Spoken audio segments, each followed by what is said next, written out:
Hey guys, it's Chris here back from CNH Small again for another informative review video.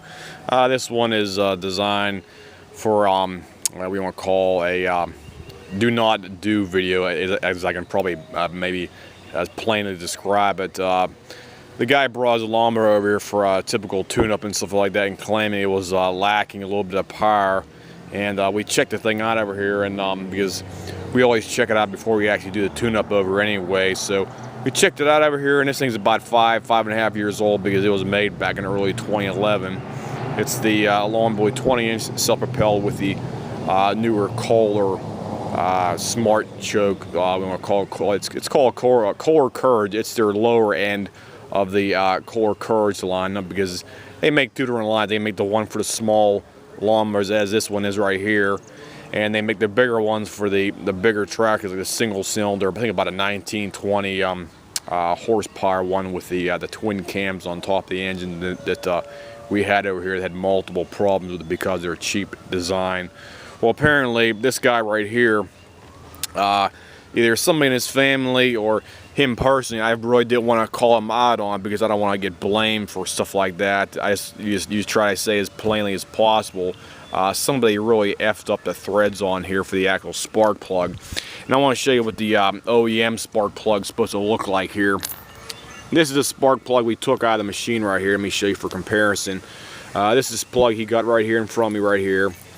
And if you notice right down the bottom right here, the threads, there's something going on in the threads here. Apparently the threads were not put completely down inside the actual spark plug hole, and it looked like the guy might have tried to cross thread the actual threads on here because you see right here it has black spots, black carbon buildup all along here. It's only about a little bit more, maybe about a quarter of an inch, because we tried to do a tune-up on it, tried to take the spark plug out, and the spark plug basically came out in one turn like that, and it just popped right out, no problem on there. Pop right out where you have at least almost a whole inch of threads on here that actually go in the cylinder head. And here's a brand new one for comparison right here. This is a brand new Kohler as I can mark it right here for that, and this is what they're supposed to take right here. But the guy put a Champion spark plug. I really didn't double check to make sure it's an equivalent, but it is not the OEM recommended plug, and it's simply not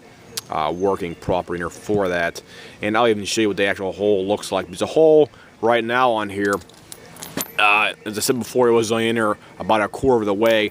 The hole has tons of carbon deposits on the upper portion, which means the compression gas blow-by was going past it on here and getting up through the threads and probably bugger the threads up even more.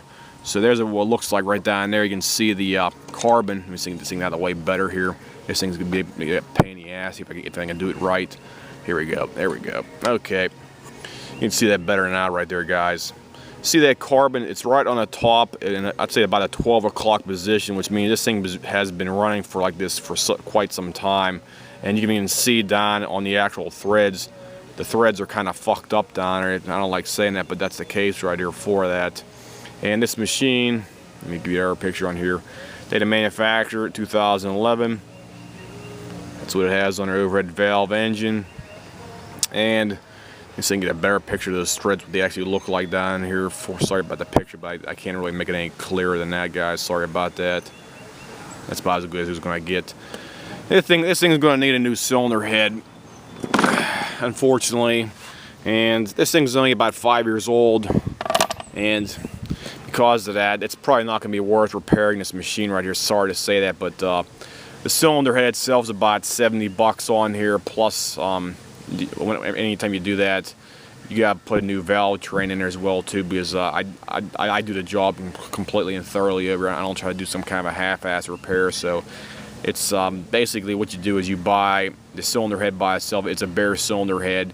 Then you buy the valve train and gasket kit as well too, because it has all new valve train parts like your push rods, rocker arms, anything else and stuff like that. So you gotta do the job completely.